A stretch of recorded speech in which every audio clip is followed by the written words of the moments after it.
नमस्कार, आप सभी का स्वागत है। मैं डॉक्टर अंजू ओझा आज आपको कृषि को प्रभावित करने वाले प्राकृतिक कारकों के बारे में बताने जा रही हूँ। इसके पूर्व के वीडियो में भी हमने कृषि को प्रभावित करने वाले प्राकृतिक कारकों के बारे में अध्ययन किया, जिनमें प्रमुख कारक थे भूप्रदेश, धरातल और ऊंचाई, जलवायु, तापक्रम, सूर्य प्रकाश, पाला, आर्द्रता तथा सूखा। और आज हम कृषि को प्रभावित करने वाले प्राकृतिक कारकों में मृदा का अध्ययन करेंगे। तो मृदा जो है वो भी एक बहुत ही महत्वपूर्ण प्राकृतिक कारक है, जिसके बिना कृषि करना संभव नहीं है। तो यहाँ हम देख रहे हैं मृदाओं के बारे में। फसलों व पौधों के लिए मिट्टियाँ आधार है, अतः कोई भी कृषि क्रिया उनके बिना संपादन होना असंभव है। यानी जो कृषि की क्रिया है वो मिट्टी के बिना होना असंभव है। धरातल पर मिट्टी की औसत गहरी परत 15 से 20 सेंटीमीटर निर्धारित की गई है। इससे कम गहराई की मृदा परत में फसल उत्पादन और पौध लगाना संभव नहीं है।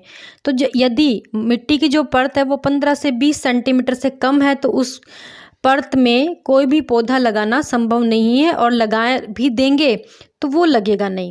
कृषि पर निर्भर लोगों का जीवन स्तर मिट्टी की उर्वरता व उत्पादकता द्वारा निर्धारित होता है। मृदा सामग्री पौधों का पोषण करती है और वृद्धि में भी सहायक होती है। तो जो भी लोग कृषि पर निर्भर है उनका जो जीवन स्तर है इस बात पर निर्भर करेगा कि मृदा की उर्वरता कितनी है। यदि उर्वरता अच्छी है तो वहाँ उस क्षेत्र में क्या होगा, प्रोडक्शन अच्छा होगा, और प्रोडक्शन अच्छा होगा तो उनका लाइफस्टाइल जो है वो रिच होगा। तो इसलिए उनके जीवन स्तर को निर्धारित करती है मिट्टी की उर्वरता। मिट्टी का निर्माण परस्पर जुड़े व संबंधित चरणों में होता है। यह चट्टानों, जैविक जगत और पर्यावरण के दीर्घकालीन अंतरक्रिया द्वारा विकसित सामग्री है। मृदा निर्माण प्रक्रिया में भूतात्विक, जैविक, जलीय, प्रस्तरीय, सामाजिक व आर्थिक कारकों का प्रभाव अंतर्निहित पाया जाता है। इसका विकास इसकी जन्मजात सामग्री, जलवायु, जीव, स्थलाकृति, भूमि उपयोग व काल जैसे तत्वों द्वारा प्रभावित होता है। तो मृदा का जो निर्माण है वो मुख्य रूप से उसका जो पेरेंट मटेरियल है या जन्मजात सामग्री है उस पर निर्भर करता है। साथ ही साथ उस क्षेत्र की जलवायु, वहाँ कौन से जीव जंतु रहते हैं, वहाँ कैसी स्थलाकृति है, भूमि का उपयोग कैसा है, और काल जैसे तत्वों द्वारा प्रभावित होता है। यहाँ हम इस स्लाइड पर देख रहे हैं मृदा को प्रभावित करने वाले कौन कौन से कारक हैं। तो मृदा को प्रभावित करने में जो मुख्य रूप से प्रभावित करता है वो है मूल तत्व, जलवायु, जैविक पदार्थ, स्थलाकृति, भूमि उपयोग और काल। तो ये जो 6 कारक हैं वो मुख्य रूप से मृदा को प्रभावित करते हैं। अब हम देख रहे हैं मूल तत्व के बारे में। मिट्टियों का निर्माण आग्नेय, परस्पर परतदार व परिवर्तित चट्टानों के ऋतु क्षरण द्वारा होता है। यानी मिट्टियों का निर्माण जो होता है विभिन्न प्रकार की चट्टानों पर अपक्षय की क्रिया के द्वारा होता है। ऋतु क्षरण की क्रिया से ठोस चट्टानें धीरे धीरे विखंडित होती रहती है। यह विखंडित चट्टानी सामग्री मृदा के मूल तत्व बन जाते हैं, और मृदा की प्रधान विशेषताएं उसके मूल तत्वों पर निर्भर करती है। तो जब कोई भी चट्टान होती है उस पे अपक्षय की क्रिया द्वारा वो बारीक या मोटे कणों में टूट जाती है, विखंडित हो जाती है।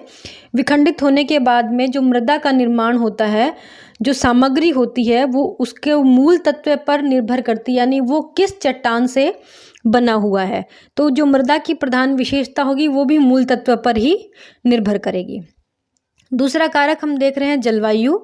मिट्टियों के निर्माण और उर्वरता में जलवायु का कारक अत्यंत प्रभावी है। सामान्यतः जलवायु 3 वर्गों में विभाजित की जाती है।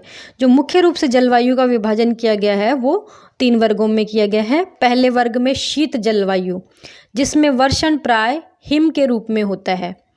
तो जो शीत जलवायु होगी वहाँ जो वर्षा होगी वो हमेशा क्या होती है, हिम के रूप में होती है। दूसरे वर्ग में आर्द्र जलवायु है, जिसमें वर्षण की मात्रा धरातल पर वाष्पीकरण की तुलना में अधिक होती है। तो दूसरा वर्ग जो हमने माना आर्द्र जलवायु, वहाँ क्या होगा, वर्षा ज़्यादा होगी और वाष्पीकरण कम होगा। और तीसरा वर्ग है शुष्क जलवायु का, जहाँ धरातलीय मिट्टी से वाष्पीकरण की मात्रा वायुमंडलीय वर्षण की तुलना में पर्याप्त अधिक है। इन विभिन्न जलवायु प्रदेशों में मिट्टी की विशेषताएं अथवा गुण भी पर्याप्त भिन्न होते हैं। तो जो भिन्न भिन्न जलवायु है उनमें मिट्टी की विशेषताएं भी अलग अलग है और मिट्टियों के गुण भी अलग अलग है। अब हम बात कर रहे हैं जैविक पदार्थ। जैविक पदार्थ जो मिट्टियों में पाए जाते हैं या जो जीव जंतु मिट्टियों में पाए जाते हैं उनका क्या रोल रहता है। पेड़ पौधों, पशुओं, कीटाणुओं, बैक्टीरिया और फफूंद के जीवित जैव पदार्थ महत्वपूर्ण होते हैं। ये पौधों व पशुओं की कोशिकाओं में प्रविष्ट हो मिट्टी की उर्वरता में सुधार लाते हैं। मिट्टी में जैविक पदार्थ और नाइट्रोजन की अधिकता व कमी पौधों में पोषकों की मात्रा और मिट्टी की संरचना व सांद्रता के लिए उत्तरदायी कारक है। पौधों व पशुओं द्वारा मिट्टी में जमा जैव पदार्थ रासायनिक रूप से मिट्टी को उर्वर बनाता है और मिट्टी में पौधों के लिए पोषक तत्वों को जमा रखता है। तो जैविक पदार्थ जितना मृदा में पाया जाएगा वो मृदा उतनी ही उर्वर हो या उर्वरक होगी और उसमें वहाँ प्रोडक्शन जो होगा वो उतना ही अधिक होगा। अब हम बात कर रहे हैं स्थलाकृति की।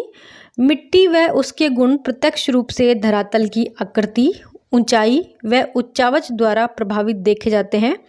स्थलाकृति जल प्रवाह व जलवाह को प्रभावित करती है। पर्वतीय तीव्र ढालू क्षेत्रों में जल प्रवाह द्रुतगामी और समतल मैदानों व घाटियों में धीमा देखने में आता है।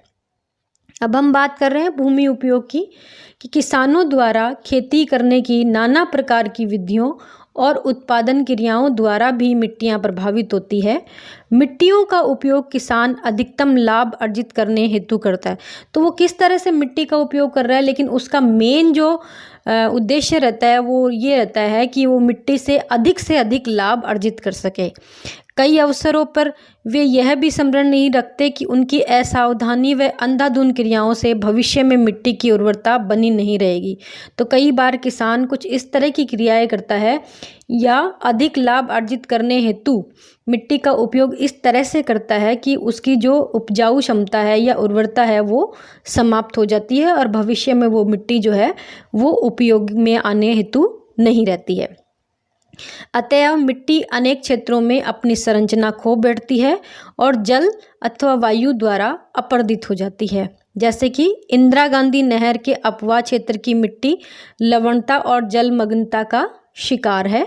भारत के उत्तरी पूर्वी क्षेत्रों के पहाड़ी भागों में वनों को जलाकर स्थानांतरित खेती की क्रिया से मिट्टी अपनी उर्वरता खो बैठी है। अब लास्ट कारक है काल। तो काल मतलब टाइम की बात यहाँ हो रही है। मिट्टी निर्माण मंद गति वाली शनय शनय घटित होने वाली प्रक्रिया है। धरातल पर चट्टान के प्रथम दिखाई देने के समय से लेकर जब वह तलछट सामग्री बन निक्षेपित हो जाती है, यह अवधि मिट्टी का काल माना जाता है। तो इसको मिट्टी का काल माना जाता है और ये भी मिट्टी को निर्माण को या उसकी उर्वरता को प्रभावित करता है। तो इस तरह से हमने आज ये मिट्टी को प्रभावित करने वाले कारक देखे जो कि प्राकृतिक कारक हैं और इसी के साथ हमारा ये विषय यहीं पर समाप्त होता है। और इसके बाद के वीडियो में हम कृषि को प्रभावित करने वाले सामाजिक आर्थिक कारकों के बारे में अध्ययन करेंगे। अंत में आप सभी का धन्यवाद।